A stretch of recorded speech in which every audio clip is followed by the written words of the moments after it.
এবার এক মুসলিম যুবকের বিরুদ্ধে মণিপুরি হিন্দু সম্প্রদায়ের নাবালিকাকে বলপূর্বক অপহরণ করার অভিযোগ। এই অভিযোগটি পাওয়া গেছে কৈলাসহর নূরপুর গ্রাম পঞ্চায়েতের অন্তর্গত কামারকান্দি ৩ নং ওয়ার্ড থেকে। এই মর্মে থানায় মামলা দায়ের করেছে অপহৃতের পরিবার। এবার এক মুসলিম যুবক কর্তৃক মণিপুরি হিন্দু সম্প্রদায়ের এক নাবালিকাকে বলপূর্বক অপহরণ করার অভিযোগ পাওয়া গেছে কৈলাসহর নূরপুর গ্রাম পঞ্চায়েতের অন্তর্গত কামারকান্দি ৩ নম্বর ওয়ার্ড থেকে।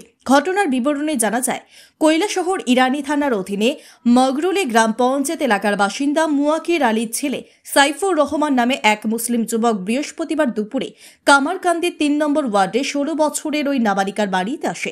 অভিযোগ, নাবালিকাটি বাড়ি থেকে বের হওয়া মাত্রই ওই যুবক নাবালিকাকে বলপূর্বক একটি গাড়িতে উঠিয়ে নিয়ে যায়।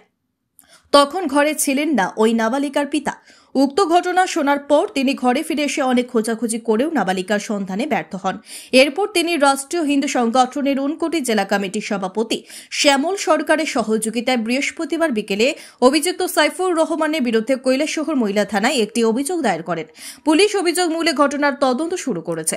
সাংবাদিকদের মুখোমুখি হয়ে ঘটনার বিস্তারিত জানান রাষ্ট্রীয় হিন্দু সংগঠনের ঊনকোটি জেলা কমিটির সভাপতি শ্যামল সরকার।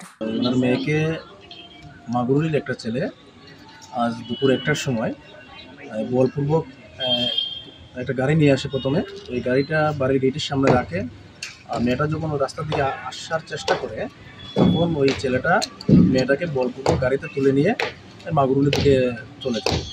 উনি খবর পান, উনি ছিলেন অন্য একটা কাজে, বাড়িতে ছিলেন না, পঞ্চায়েত অফিসে ছিলেন উনি। তখন সেখানেই খবর পান যে ওনার মেয়েকে কেউ কারা নিয়ে গেছে। উনি বাড়িতে ছুটে আসেন। আসার পর জানতে পারেন যে মাগুরুলির ছেলে নিয়ে গেছে। তারপরে যোগাযোগ করার চেষ্টা করেন, কোনোভাবে যোগাযোগ করা সম্ভব হয়নি। বর্তমানে উনি কৈলাসহর এসে একটা লিখিত এজাহার দিয়েছেন।